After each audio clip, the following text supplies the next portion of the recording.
I'm back. I want to talk about egg retrieval. What is egg retrieval? So it's really the second step in my IVF process.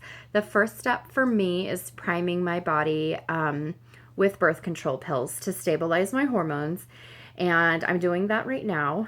And in March, I will start doing stimulation medications. Just like I showed you in a few other videos, this is my protocol. So this shows you how many vials I take of the medicine and when I take it.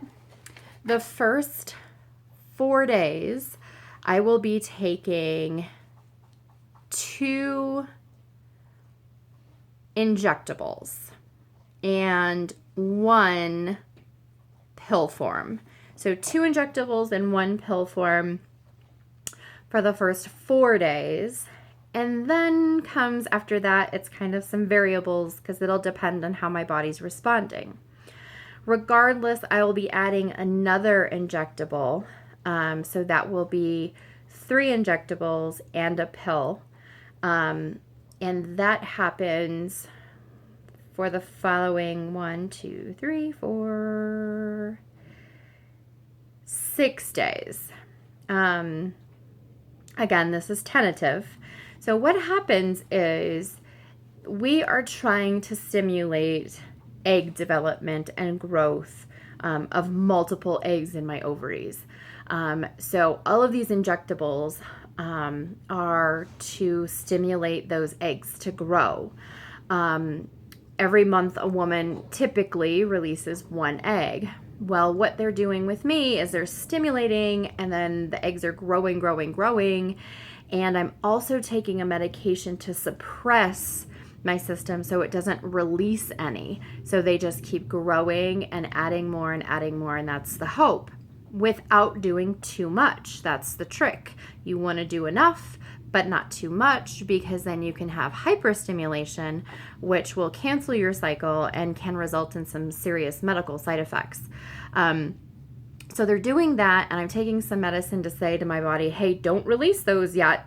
And then on top of that, I'll be taking a steroid, which is the one that's in a pill form, and that is to help the quality of my eggs.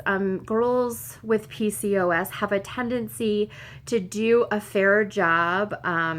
Actually, when we're stimulated on medications, do a very good job of producing those eggs, but they tend to be of lesser quality. And they have found that adding in a steroid while you're stimulating is very helpful for that. So that's what I'll be doing. Again, that's like, I would say anywhere between 10 and 12 days of those medications. There's a total of 4. And then at the very end, we'll add in a 5th one called a trigger. What happens is they're looking at me very closely every single day. I'm going into the lab, having my labs drawn, and I'm having an ultrasound of my ovaries. They will be checking to make sure that they're doing just the right amount of medication. So every day I get a call from my nurse saying, okay, this is your dose for the day. And then I go off of that for the following day based on what they're seeing at the clinic. So as long as everything goes smoothly, and they say, you know what, things are great, you're developing your eggs, we're ready for a trigger shot, means that again, it's another injectable, and it tells your body, okay, now it's go time, you're ready to release your eggs. And then 24 hours about later is when I go in for my surgical procedure. So what will happen then is they go in, if you have a chance to, my dog is about ready to start yapping at other dogs, sorry.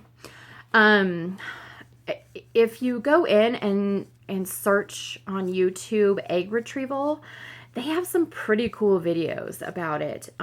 They'll show you like in clinic how it works. But anyway, they go in with a catheter and they withdraw the fluid out of the ovaries one at a time. and then they send them directly through a window over to the embryologist, and that person selects out the eggs. So then they can tell almost immediately. By the time you're done with your procedure, you're probably going to know how many eggs they got from your procedure, because this is all happening simultaneously. So anyway, that is what egg retrieval is, and that is for my body to get as many eggs, but as many healthy, well-developed, mature eggs as possible. So yeah, that's it. I just wanted to kind of let you guys know that that's how it works. And then I'll be doing another video, probably right now, about the next step and what that looks like, the kind of next and final step. All right, thanks for tuning in.